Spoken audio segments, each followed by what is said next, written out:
আমরা এই পথে দিয়ে যাইতে পারি না, হাট বাজার নিয়ে যাইতে পারি না, বাথরুমে যাইতে পারি না, মসজিদে যাইতে পারি না, নামাজ পড়তে পারি না, ঘর বইটা গোসল করতে পারি না পানির কারণে। গত কয়েকদিনের টানা বৃষ্টিতে নারায়ণগঞ্জের রূপগঞ্জে জনজীবন বিপর্যস্ত হয়ে পড়েছে। নিচু এলাকায় ভয়াবহ জলাবদ্ধতায় এখন পানিবন্দী অন্তত 50 গ্রামের 1 লাখ পরিবার। তলিয়ে গেছে রাস্তাঘাট, ফসলি জমি, মাছের খামার, শিক্ষা প্রতিষ্ঠান, মসজিদ ও খেলার মাঠ। ফলে আকাশ মেঘাচ্ছন্ন কিংবা গুড়ি গুড়ি বৃষ্টি হলেই এখন আতঙ্কিত হচ্ছেন এলাকাবাসী।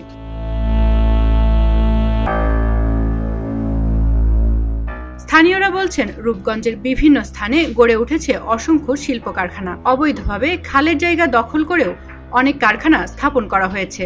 এসব কারখানার বিষাক্ত বর্জ্যে ভরাট হচ্ছে খাল। এলএমই সার্টিফাইড বিশ্বসেরা কপারে তৈরি ওয়ালটন কেবলস, যা আপনার স্থাপনাকে রাখবে সব সময় নিরাপদ।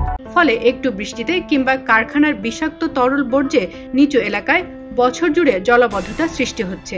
ভোগান্তি পোহাচ্ছেন স্থানীয়রা। পানির কারণে একটা মানুষ অসুস্থ হলে তাকে যে হসপিটালে নিবে সেটার কোনো ব্যবস্থা করা নাই। একটা মানুষ মারা গেলে তাকে যে জানাজার জন্য নিয়ে যাবে সেই কোনো রাস্তাঘাটের কোনো ব্যবস্থা নাই। বৃদ্ধ মানুষ তো প্রশ্নই আসে না, রাস্তাতে হাঁটতেই পারে না। অনেক মানুষ দেখে আমাদের চোখের সামনে তারা ঠাস করে পড়ে যাচ্ছে। অনেক বাচ্চা দেখা যায় মরেও যায় পানিতে পড়ে। আমাদের মাঝে রাস্তায় পানি উঠেছে, এই জন্য আমাদের নুরানি ছাত্ররা, ছোট ছোট ছাত্ররা মাদ্রাসায় আসতে পারে না। আমাদের খেলার মাঠে পানি উঠেছে, তাই ছাত্ররা খেলতে পারে না।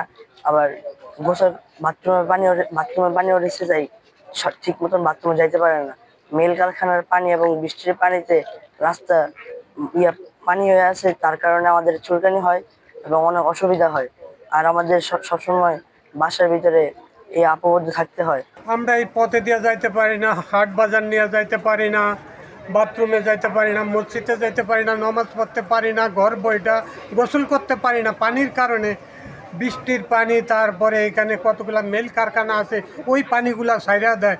গরুর ফার্ম আছে, ওই পানিগুলা সাইরা দিলে আবর্জনা এই পানি শরীরের ভিতরে গোটা উঠতে যায়। এত বড় একটা দুর্ভোগের কোনো প্রশাসনের কোনো লোকই আসে নাই। মানে এখানে কোনো মানুষ আছে কি নাই তা দেখার মতো কেউই নাই। এখানে জনপ্রতিনিধি বলতে কেউ নাই। দ্রুত খাল দখলমুক্ত করতে উচ্ছেদ অভিযান হবে বলে জানান নারায়ণগঞ্জ পানি উন্নয়ন বোর্ডের নির্বাহী প্রকৌশলী শুভ আহমেদ।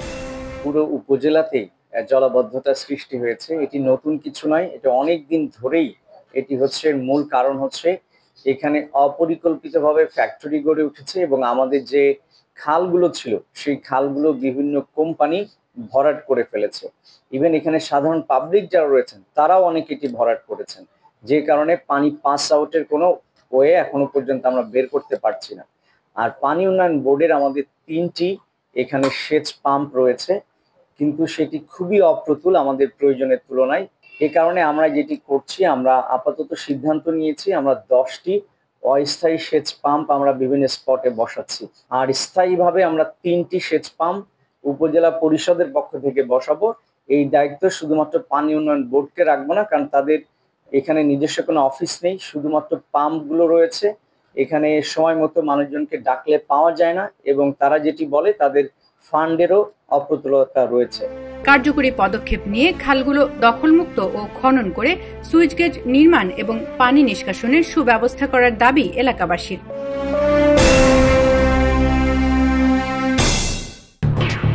খবরের কাগজ, নিখাত, নির্ভীক, নিরপেক্ষ।